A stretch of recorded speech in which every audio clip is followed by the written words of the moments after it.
কিচেনের সবাইকে স্বাগত। আশা করি আপনারা সকলে ভালো আছেন, আমিও ভালো আছি। বাইরে বৃষ্টি হচ্ছে, শুনতে পাচ্ছেন। এখানে রয়েছে উচ্ছে ভাজা, এটা থানকুনি পাতা দিয়ে চালের গুঁড়ো দিয়ে বড়া করেছি।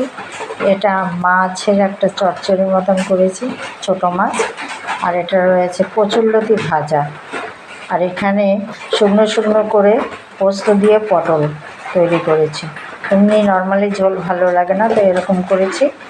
আর এক লেবু দেখতে পাচ্ছেন, কাগজি লেবু একটু ভাজা করে দিয়েছি। আর এখানে রয়েছে মুসুরির ডাল।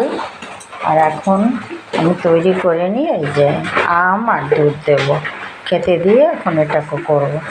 কেমন লাগলো আজকের লাঞ্চের থালি?